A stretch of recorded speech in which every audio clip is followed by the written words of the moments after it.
Hello, welcome back to the YouTube channel. I'm back again with yet another deck that I've made out of one of the main set Bloomburrow command legendary creatures, and today is Beza, the Bounding Spring.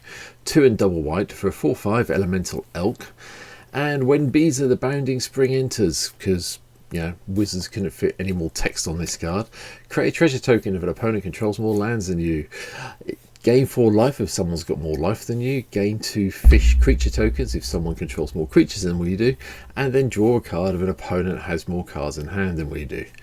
It's very wordy, very big, but it is a really good, from my point of view, mono white blink commander. So that is what today's deck is. Hopefully, if you've not been here before, you're going to hit the subscribe button at the end of this and help me get towards my 500 target by the end of the year. But please, whatever you do, please leave some comments, hit the thumbs up button, help me out, get the algorithm working for me a little bit. But enough of the sales pitch, here's today's deck. Because I'm trying to do a mono white blink deck, a lot of the creatures we have comes into play abilities, and that's borne out by the first couple. So we've got Cartographer's Hawk. If someone controls more lands than we do, we go and find a plains and put it into play tapped. Deep Gnome Terramancer. Not comes into play ability, but it has a trigger that if a land, as you know, enters the opponent's control and wasn't played from their hand, you go and get plains and put it into play, do it once a turn. Then we have a couple of weird ones. Disciple of Grace, Disciple of Law have cycling. Yeah, okay. Pro black, pro red. There's a reason though, because cycling's important, believe it or not, on this deck. Same with Danathi Healer. This one's quite nice because we do have a bit of cycling. We can play this as a 2/2 if we need to, but cycling for one's better. The next card with the real comes into play ability is the Knight of the White Orchid to go and find another plains. Same with the Loyal Warhand, and the Orosco Explorer enters the battlefield. Search your library for X plains cards where X is the number of players who control more lands than we do. Reveal them, put them in your hand. Nice card, very useful in this deck to get our lands out a little bit more. Shepherd of the Flock gets to return target permanent card to its owner's hand, or it's kind of a semi-blink, or it becomes a 3/1. The 3/1's not near so, but returning creatures about to die could be useful in this deck. Valiant Rescuer, cycling. You'll see why. Flicker Wisp comes in, exiles something, brings it back in. Great to hit Beza with. Fortune, the Lord's Steed, when it's enters battlefield, it gets a scry, so that's quite nice. And when it attacks while saddled at the end of combat, exile it and up to 1 creature that saddled it this turn. Then return those creature cards to the battlefield under its owner's control. Using Beza to saddle this can be good, but it's a bit of an overkill. It's more a case of saddling this with something like the Knight of the White Orchid or the Loyal Warhound if you're behind on lands. Just bear it in mind. Felidar Guardian just lets you exile another target permanent and then return it to the battlefield under its control. Core Cartographer goes and fetches his plains. Restoration Angel does the blink for us. Solemn Sim is land and card eventually. The Reverend Hoplite gives us a nice little buffer of tokens that come into play, because obviously when we get the Devotion to White going, we should get quite a few little soldier tokens, which is also a good target to blink in and out with things like Restoration Angel. Angel of the God Pharaoh has got cycling. 6 mana for a 4/4 is very expensive, I'm aware of that, but cycling, we'll get to it. Evangel of Heliod, again another one we can get soldier tokens with if we need to, equal to our Devotion to White. A little bit more expensive than the Reverend Hoplite, but same thing, but a little bit tougher as well, so it may stay around.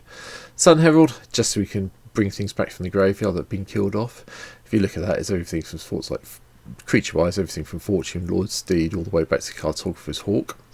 And then the Herald of the Forgotten enters the battlefield. If you cast it, return any number of permanent cards with cycling abilities from a graveyard to the battlefield. Good. You're still all confused, I'm sure. Right. Spells. Cloud Shift to do the blinky blink. Enlightened Tutor to go and find some of the enchantments we may need. Ephemerate for more blinky blink. Jolted Awake. Choose up to 1 target artifact creature card in your graveyard. We get a bit of energy, then you may pay an amount of energy equal to it to return to the battlefield. So the low level stuff you can do, so it's the only way we've got generating energy, but it's got cycling.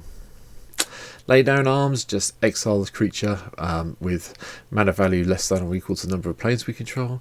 Path to Exile, Swords to Plowshares are all in. Angel Song prevents all the combat damage and has cycling.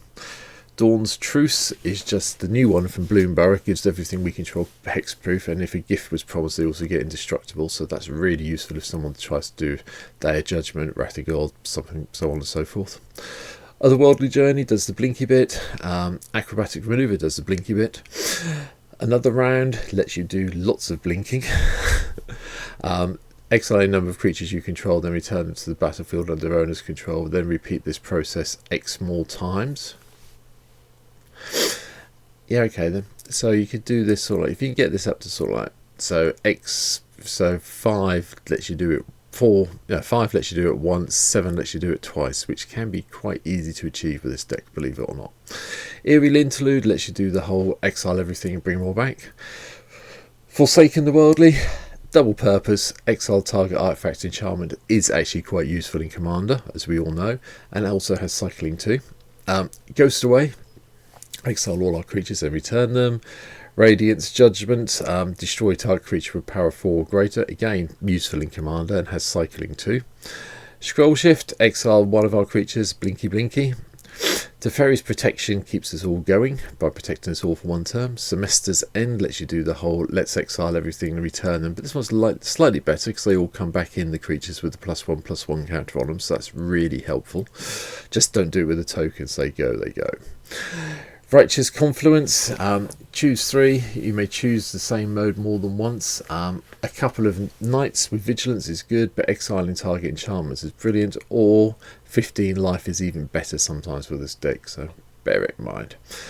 Settle Beyond Reality, exile one of our creatures, exile someone else's creatures, and their creature doesn't come back, so spot removal and a bit of a blink.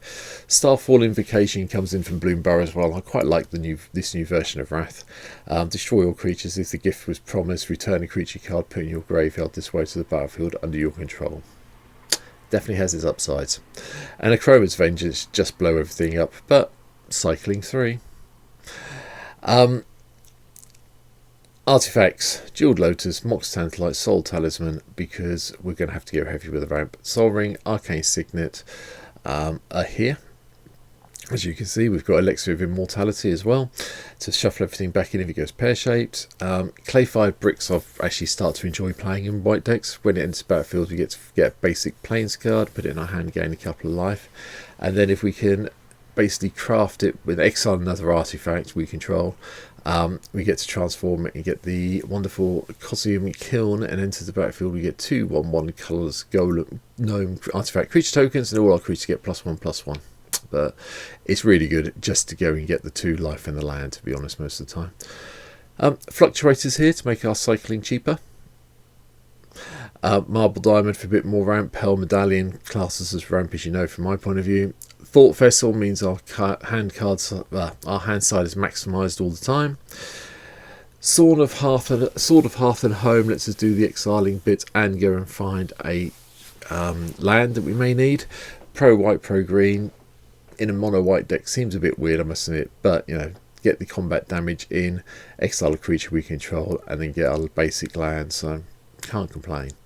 Nyx Lotus just gives us a whole load of mana because we are a mono white deck, and Thousand Moon Smithy, if it'll come up. There you go. It's a battlefield. We get a Gnome Soldier token with power and toughness equal number of artifacts creatures, and at the beginning of our pre-combat main phase we may tap 5 untapped artifacts or creatures we control and then transform it into the Barracks of the Thousand. Cast an artifact or instant spell using mana produced, you get a Gnome Soldier, so you know, nice way of getting the blockers going. Flowering the White Trees just in to pump all our creatures up, give Beza a bit of protection with the ward 1 and +2/+1, so it makes him a 6/6, so even better. And the reason we have all of the cycling stuff in, Astral Drift and Astral Slide, just a really efficient way from my point of view of carrying on doing the blinky stuff that we want to do with this deck. Yeah, so I decided to go down the cycling route, hence why there's all the very dodgy cycling cards at the start. You're probably all wondering what was going on. Final one, Cast Out. Yes, it's got cycling, but it's also here as targeted removal if we need to take something out we don't like. Beyond that, we just have lands, and we have a lot of lands. I have cheated a little bit by having an Arid Messer in here so we can go and find a Plains, but most of it, Blasted Landscape's got cycling, we've got Desert the True recycling, Drifting Meadow recycling. Ijano prevents the damage. Emeria brings back anything from our graveyard once we get 7 planes in play, and we are playing 21 of them, so we should be able to do that. Fable Passage for a bit of search, Flagstones if someone decides to blow up a land, so go and get planes. Flooded Stride is a bit cheating again, I realise that. I don't usually play the sack lands that cost a life in monocoloured decks, but in this case I figured I had to, just to make sure we were thinning our deck out quickly enough. Idyllic Range is here, just put a +1/+1 counter on something if we've got 3 plays. Marsh Flats, same reason. Minas Tirith, quite nice we draw a card and we've attacked with a couple of creatures, a little bit of card draw. Mistfilled Plains, we get to put the target card in our graveyard at the bottom of our library. Play this ability only if you control 2 or more white permanents, which we should do, so we can do a sort of mini, very, very, very mini Elixir of Immortality.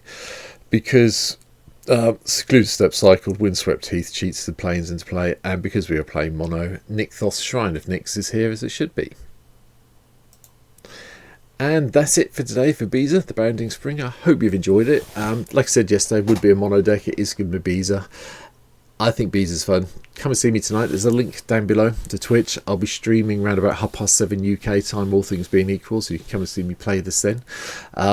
If you want to see any more of the decks, like I said at the start, I really hope you subscribe to my YouTube channel now, just so I can get a little bit nearer my 500. 473 as I sit and record this video, so the more the merrier. Please help me get to 500 by the end of 2024. And I'll be back next week with some more fun and games from Commander Land. So for now, take care. Hope you enjoyed this week's decks. Tomorrow, there's a stream replay coming up from the first one back from my holiday. 2 very good games, so you'll see that tomorrow. But for now, thanks for watching. Take care. See you later. Bye.